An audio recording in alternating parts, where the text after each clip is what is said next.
Welcome in. Let's talk about something we hear about all the time, food and sex drive. We're told that some foods can be an instant turn-on, but how much of that is just myth, and what does the actual science have to say about the connection between what you eat and your libido? Today, we're going to dig in and separate the real facts from the fiction. You know the stories, right? If you really want to set the mood on a date, you gotta order the oysters. For that romantic spark, you need some dark chocolate. These foods are legendary. They're famous for being aphrodisiacs. But is there any real hard science behind these claims? Or is it all just, wishful thinking? So here's the most important thing to get straight right from the start. Science shows us, again and again, there is no single magic food that's going to boost your libido. The idea that you can eat one specific thing and get an instant result, it's pretty much a myth. What the research really points to is something much bigger, your overall dietary pattern, day in and day out. That's what truly matters for your sexual health. Okay, so to really get how food affects our sex drive, let's simplify all the complex biology. It really boils down to two fundamental pillars, two things our bodies have to get right. And those are healthy blood flow and balanced hormones. Let's break them down. So, first up, vascular health. You can think of this as your body's internal plumbing system. For physical arousal to even happen, we're talking erections for men and engorgement and lubrication for women, you absolutely need strong, healthy blood flow. And that means your blood vessels have to be flexible and able to relax and open up when you need them to. And the absolute superstar molecule that makes all that happen is called nitric oxide, or just NO for short. It's what's known as a potent vasodilator, which is just a fancy way of saying it's the messenger that tells your blood vessels to chill out, relax, and widen, which lets blood flow exactly where it needs to go. So how do we get more of this awesome molecule? Well, this is where your diet comes in, big time. It's a pretty simple pathway, actually. You eat foods that are rich in compounds called nitrates. Think leafy greens, like spinach or beets. Your body then takes those nitrates and converts them into nitric oxide. That nitric oxide then acts like a traffic controller, telling your arteries to open up, which improves blood flow everywhere, especially to the pelvic region. Now, for our second pillar, hormonal balance. See, if blood flow is all about the physical ability to respond, hormones are all about the desire itself. And testosterone is the main hormone that drives libido in both men and women. Our bodies actually need very specific vitamins and minerals from our food to produce it properly. So we've got these two pillars, right? Blood flow and hormones. The big question is there a way of eating that can actually support both of them at the same time? Well, the research points overwhelmingly to one single answer: the Mediterranean diet. And hey, this isn't just some theory or a fad. As Dr. Irwin Goldstein, a leading expert in sexual medicine, puts it, this link has been scientifically established. We're not talking about a wellness trend here. We're talking about a way of eating with a huge body of evidence showing it benefits cardiovascular health. And what's good for the heart is good for everything else.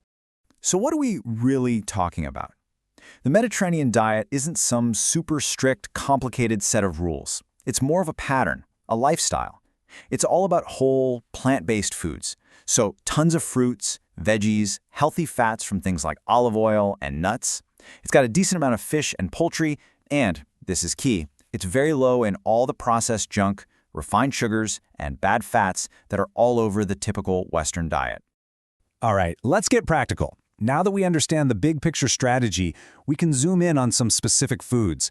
And think of these as tools in your toolkit. Not magic bullets, but amazing tools to help build that healthy dietary pattern and support those two pillars we just talked about. This table here lays it out perfectly. You can see exactly how these foods work. For instance, beetroot and spinach give you the raw nitrates your body needs to make that nitric oxide. Watermelon and walnuts give you other building blocks like L-citrulline and L-arginine. And then you have compounds in dark chocolate and citrus fruits that actually help protect the nitric oxide you already have.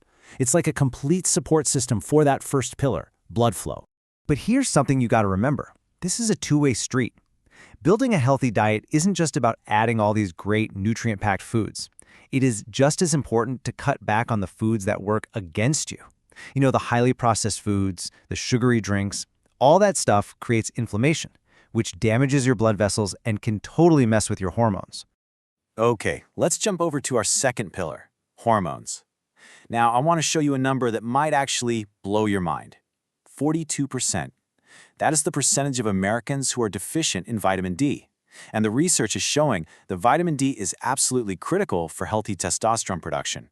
And this chart really shows you how direct that connection is. It's pretty stark. Studies found that men with low vitamin D levels, we're talking below 20 nanograms per milliliter, had way more severe erectile dysfunction. But on the other side, guys with levels above 35 had much, much better function.